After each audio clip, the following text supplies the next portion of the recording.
नमस्कार दोस्तों, स्वागत है आप सभी का हमारे YouTube चैनल स्टडी विद नवीन शर्मा में।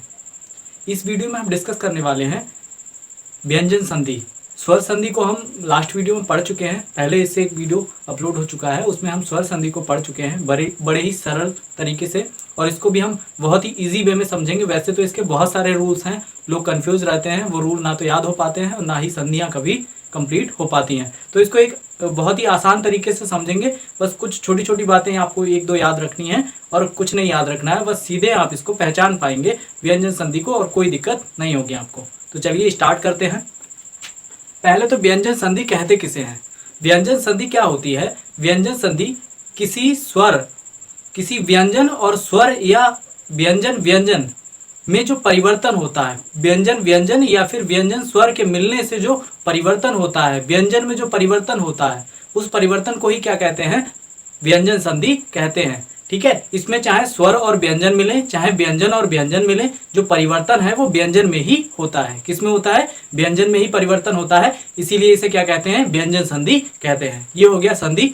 ठीक है, तो इसमें हमारा जो पहला रूल है हम इसमें पढ़ेंगे। पहला जो नियम है हमारा वो सबसे आसान है बहुत। यदि किसी व्यंजन का परिवर्तन उसी वर्ग के तीसरे या पांचवें वर्ग वर्ण में हो, आप देखिए कोई संधि है, यदि उसके पहले वाले वर्ण का, जैसे संधि का जो अग्रभाग होता है, एक तो पश्च भाग होता है, एक अग्रभाग होता है। अग्रभाग कौन सा होता है? अगर ये दे रखा है तो ये हो गया अग्रभाग और ये पश्च भाग। तो जो अग्रभाग होता है, अग्रभाग का यदि ये जो अक्षर होता है, अंतिम अक्षर अग्रभाग का, ये अपने ही वर्ग के पांचवें या तीसरे अक्षर में यदि चेंज हो रहा हो, पांचवें अक्षर में बदल रहा हो या तीसरे अक्षर में बदल रहा हो, तो सीधे से आप क्या समझेंगे कि वहां पे व्यंजन संधि होगी। आप क्या लगाएंगे? सीधे से व्यंजन संधि होगी वहां पे। कैसे? यहां पे देखते हैं कि सत प्लस आनंद, तो ये जो ता है, तो ये किस में चेंज हो रहा है? ता तो है ही, ता था दा। ठीक है, तीसरे अक्षर में ता था दा। ठीक है, ये जो ता है ये चेंज हो रहा है किसमें? दा में। ठीक है, दा में चेंज हो रहा है, मतलब तीसरे अक्षर में चेंज हो रहा है अपने ही वर्ग के। वर्ग क्या होते हैं? टा ठा डा ढा अड़ा। तो ये जो पूरा है टा ठा डा डा, वो क्या होता है? एक वर्ग होता है। ठीक है, टा वर्ग, ता वर्ग, पा वर्ग, ये आपने वर्णमाला में पढ़े होंगे। नहीं पढ़े होंगे तो वर्णमाला का भी एक वीडियो दे देंगे आपको, इजी वे में आपको पूरी वर्णमाला याद हो जाएगी। तो चलिए देखते हैं। इसी तरह से यहाँ पे ये टा है। ठीक है, टा ठा डा, तीसरे अक्षर में चेंज हो गया डा में। ठीक है, ऐसे ही का है, का खा गा, गा में चेंज हो गया। ठीक है, तो जब भी ये अक्षर तीसरे या पांचवें वर्ग, अपने ही वर्ग के अक्षर में चेंज हो जाएगा तो वहां पे व्यंजन संधि। इस तरह से ये है हमारा ता वर्ग, ये किस में चेंज हो रहा है? हमारा ता वर्ग चेंज हो रहा है दा में। ठीक है, ता था दा। ठीक है, दा में चेंज हो रहा है, तो यहाँ पे भी हमारी कौन सी? व्यंजन संधि होगी। इसी तरह से जो पांचवें वर्ग में चेंज होते हैं वो कैसे? का खा गा घा अड़ा। ठीक है, अड़ा में चेंज हो गया ता, ता था दा धा ना में चेंज हो गया पा फा बा भा मा में चेंज हो गया। ठीक है, टा ठा डा ढा अड़ा में चेंज हो गया।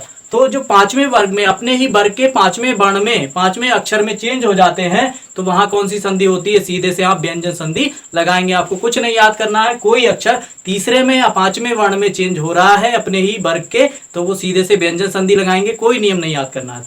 ठीक है, इसके बाद जो रूल 2 हमारा दूसरा नियम है, उसमें क्या है?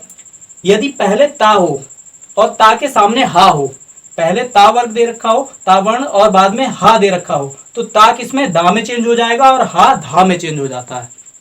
ठीक है, ता के आगे हा दे रखा हो तो ता दा में चेंज हो जाएगा, हा धा में चेंज हो जाएगा। जैसे उत, यहाँ पे ता है और यहाँ हार, उत प्लस या धन, इसको धन बोलते हैं वैसे, लेकिन हम इसको बोलचाल की भाषा में प्लस भी कह देते हैं और धन भी। तो यहाँ वैसे धन ही यहाँ पे सही उच्चारण है इसका। तो उत धन हार, उत धन हार का मतलब उद्धार। ठीक है, ये किस में चेंज हो गया? ता किस में चेंज हो गया? दा में, और हा किस में हो गया? हमारा धा में। ठीक है, तो क्या हो गया? उद्धार। ठीक है, तो इस तरह से क्या होता है? रूल जो 2 है हमारा, ता दा में चेंज हो जाता है, हा धा में चेंज हो जाता है। इस तरह से जितनी भी संधियां आएंगी वो कौन सी होंगी?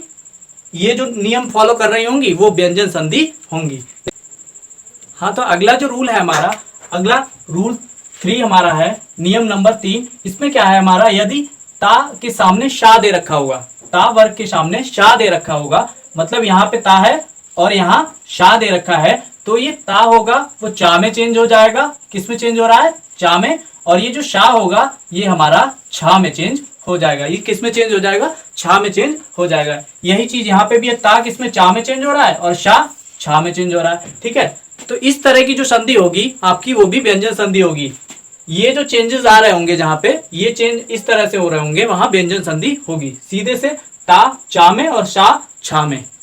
इसके बाद अगला रूल है हमारा, यदि ता दे रखा हो और उसके सामने हलंत सहित शा दे रखा हो, जैसे ये ता है और यहाँ पे आधा शा या इसे हलंत सहित शा बोलते हैं, तो ये शा दे रखा है, तो ये जो शा होगा शा क्या हो जाएगा? इसका लोप हो जाएगा, ये गायब हो जाएगा। शा कैसा हो जाएगा? लोप हो जाएगा, गायब हो जाएगा। इसीलिए ये शा है ये यहाँ से हट गया है, यहाँ से गायब हो गया है, तो इसका क्या हो जाता है? लोप। इस रूल को भी फॉलो कौन करता है? व्यंजन संधि। ये व्यंजन संधि का ही रूल है।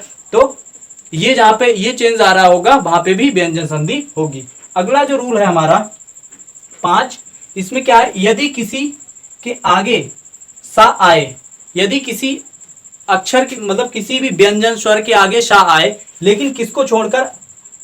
छोटा बड़ा और सु उपसर्ग। ठीक है, छोटा बड़ा और सु उपसर्ग इनको छोड़कर इनके आगे नहीं आना चाहिए। और इनके अलावा किसी के भी आगे अगर सा आएगा, ये वाला शा आएगा, तो ये इस वाले शा में चेंज हो जाएगा। ठीक है, ये इसमें चेंज हो जाएगा। कैसे? अभी प्लस सेक, तो अभी ये वाला शा किस में चेंज हो रहा है? यहाँ पे इस वाले शा में। ठीक है, ये शा इसमें चेंज हो रहा है। इसी तरह से निषेध, तो निषेध धन शेद। ठीक है, क्या हो गया? निषेध। इसके बाद अगला है वि धन शम, विषम। यहाँ पे भी शा किस में चेंज हो रहा है? तो इस तरह से जब ये शा में परिवर्तन होता है, सीधे से याद रखिए, जब शा एक शा दूसरे शा में चेंज हो जाएगा तो वहां पे क्या होगा? व्यंजन संधि होगी। सीधे याद रखिए, ये रामायण याद नहीं करेंगे तब भी काम चलेगा। एक शा जब दूसरे शा में चेंज होता है तो वहां व्यंजन संधि होती है। बस आपको यही पहचानने को आता है इसमें कौन सी संधि है। इसके बाद अगला जो रूल है हमारा, यदि शा के बाद ता या था आए, यदि शा के बाद ता या था आए तो ता में चेंज हो जाएगा और था में चेंज हो जाएगा। कैसे होता है? आक्रस प्लस ता। ठीक है, आक्रस प्लस ता, तो सा के आगे है ता किस में चेंज हो जाता है? ता में। ता में चेंज हो जाता है, तो आक्रस धन ता का क्या हो जाएगा? आकृष्ट। क्या हो गया? आकृष्ट। इसी तरह से सस धन था, षष्ठ हो गया। उत्कृष्ट धन ता, उत्कृष्ट हो गया। इस धन ता, इष्ट हो गया। तो इस तरह से जो भी अगर कहीं पे ता का टा हो रहा है, सीधे से ता चेंज हो रहा हो टा में, तो वहां पे कौन सी संधि होगी? व्यंजन संधि होगी। अगला रूल है 7 नियम 7। इसमें क्या है? यदि पूर्व पद में अंत में ना आए, किसी भी पद में, ये पूर्व पद होता है, ये अंत पद होता है या पश्च पद होता है। ये अगर अग्र पद बोलेंगे तो ये पश्च पद हो जाएगा, ये पूर्व पद है तो ये अंतिम पद मान लो, कुछ भी मान लो। ठीक है, तो ये जो पहला पद होता है इसमें यदि यहाँ पे ना आता है, अंत में ना आता है, तो ना आएगा यदि यहाँ पे, तो वो क्या होगा? उसका लोप हो जाता है। ठीक है, उसका लोप हो जाता है। तो यहाँ पे क्या रह जाएगा? प्राणिन धन मात्र। प्राणिन धन मात्र का क्या रह जाएगा? प्राणी मात्र। क्या रह जाता है? प्राणी मात्र। तो ये जो चेंजेस आ रहा है, ना सीधे से गायब हो रहा हो, ना उसमें से हट जा रहा हो, तो वहां पे कौन सी संधि होगी? व्यंजन संधि होगी। इसके बाद अगला रूल है 8। यदि किसी धन में, यदि किसी में मतलब यदि किसी संधि में अंत का ना अणा में बदल जाए, पहले ना गायब हो रहा था, अब यहाँ पे ना नहीं, ना अंत में आ रहा है, ना अंत में आ रहा है, जो अंत वाला ना है यदि वो गायब नहीं हो रहा है, यहाँ पे क्या होता है? अणा में चेंज हो जाए। किस में चेंज हो जाए? अणा में चेंज हो जाए। तो अणा में चेंज होने के लिए क्या है? राम प्लस राम धन अयन। ठीक है, राम धन अयन, इसका क्या हो जाता है? रामायण। तो ना किस में चेंज हो गया? अणा में। ठीक है, ना अणा में चेंज हो गया। तो यही ऐसे ही होता है। भू धन शन, तो भूषण। ऐसे ही भर धन अन, भरण। ठीक है, ये चेंज हो गया। त्रस धन ना, तृष्णा, तो ये ना किसमें? णा में चेंज हो गया। प्रधन मान, तो ना किसमें हो गया? प्रणाम। ठीक है, क्या हो गया? प्रणाम। तो ये सब क्या चेंज है? सीधे से ना जो है वो णा में चेंज हो रहा हो, तो वहां पे कौन सी संधि होगी? व्यंजन संधि होगी। कौन सी संधि? व्यंजन संधि होगी, अगर जो ना है वो णा में चेंज हो रहा हो। ऐसे ये है ऋर धन ना। ठीक है। तो ना क्या होता है, ऋण, ऋण में बदल रहा है, तो ना णा में बदल रहा है, तो सीधे से ना जो होता है वो णा में चेंज होगा, तो क्या हो जाएगा, वहां पे हमारी व्यंजन संधि हो जाएगी। अब एक सिंपल भाषा में इनको समझते हैं, सभी रूल्स को सिंपल भाषा में समझते हैं। ये मैंने आपको रूल्स बताया किस तरह से क्या चेंज होता है, लेकिन सीधा सा जो फैक्ट है उसे समझते हैं। कोई भी जब शब्द वो हो अपने तीसरे या पांचवें वर्ण में चेंज हो रहा हो तो वहां पे व्यंजन संधि होगी। यदि क्या हो, हा धा में या ता दा में चेंज हो रहा तो व्यंजन संधि होगी। यदि क्या हो, शा हो छा में चेंज हो रहा, ता चा में चेंज हो रहा, तो वहां पे क्या होगा, व्यंजन संधि होगी। यदि ता हलंत सहित शाह दे रखा हो बाद में, तो शाह क्या हो, गायब हो जाता है। यहाँ पे शाह गायब हो जाता है, यहाँ पे ना गायब हो जाता है। तो ना और शाह अगर गायब हो रहे होंगे तो वो कहा, वो क्या होगा, वहां पे भी क्या होगी, व्यंजन संधि होगी। ठीक है। इसके बाद यदि किसी के आगे शाह आए, ठीक है, ये तीनों छोड़ के, आ बड़ा आ या शू छोड़ के, शू जो उपसर्ग है उसे छोड़कर, तो वो किसमें हो जाता है, एक शाह जब दूसरे शाह में चेंज हो, एक शाह जब दूसरे शाह में चेंज होता है तो भी वहां पे कौन सी संधि होती है, वहां पे भी व्यंजन संधि होती है।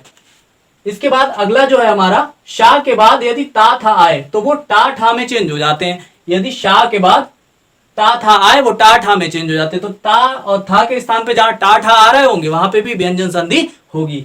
इसी तरह से ये जो रूल है हमारा, यदि पूर्व पद में ना, अंत में ना आएगा, यदि पूर्व पद में ना आएगा, पहले वाले पद में लास्ट में ना आएगा, तो वो क्या हो जाता है, वो उसका लोप हो जाता है। तो जब ना गायब हो रहा होगा तो भी कौन सी संधि होगी, आपकी व्यंजन संधि होगी। इसके बाद जो अंतिम रूल है हमारा, अंत का ना अड़ा में चेंज हो जाता है। अगर ना अड़ा में चेंज हो रहा होगा तो भी वो कौन सी होगी, आपकी व्यंजन संधि होगी। कुल मिलाकर जो निष्कर्ष है वो ये है, जब व्यंजन, कोई एक व्यंजन दूसरे व्यंजन में चेंज हो रहा हो, कोई एक व्यंजन गायब हो रहा हो, कोई एक व्यंजन तीसरे या पांचवें वर्ण में चेंज हो रहा हो, ता था हो वो टा ठा में चेंज हो रहे हो, या इस तरह के जो चेंजेस हैं, अगर आप संधि को देखते हैं ध्यान से आपको पता ही लग जाएगा कि कौन सा चेंज हो रहा है। जो भी चेंज हो रहा होता है आप उसे पहचान लेंगे और सीधे लगा देंगे, इसका आंसर क्या हो जाएगा, व्यंजन संधि। ये जो रूल्स हैं आप इनको एक बार पढ़ लेंगे तो आपको याद हो जाएगा कि टा ठा है, ये ता था है, टा ठा में चेंज हो रहा है, तो आप देख लेंगे वहां पे।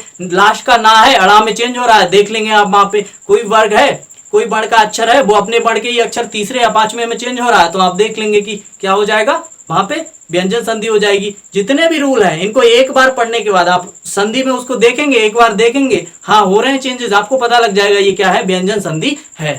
तो इसी तरह के वीडियोस के लिए आगे अभी हमारा जो एक वीडियो बचा है, हम एक वीडियो में कवर करेंगे विसर्ग संधि। हम स्वर और व्यंजन संधि आज पढ़ चुके हैं, स्वर संधि इससे पहले वाले वीडियो में पढ़ चुके हैं। यदि आपने नहीं देखा है तो आप देख लें। उसे देखने के बाद स्वर संधि भी एक बहुत इजी वे में समझाई है, आपको बस एक फैक्ट याद रखना है, पूरी स्वर संधि आपकी कवर हो जाएंगी। कुछ नहीं करना है आपको, बस आराम से पूरी स्वर संधि उसमें सही से विस्तार से बताई गई है। वो वीडियो आप अवश्य देख लें और इसी तरह के वीडियोस के लिए सब्सक्राइब करें हमारा यूट्यूब चैनल स्टडी विद नवीन शर्मा और बेल आइकन को प्रेस कर दें, जिससे आगे आने वाली वीडियोस के नोटिफिकेशन आपको आसानी से मिलते रहें। धन्यवाद।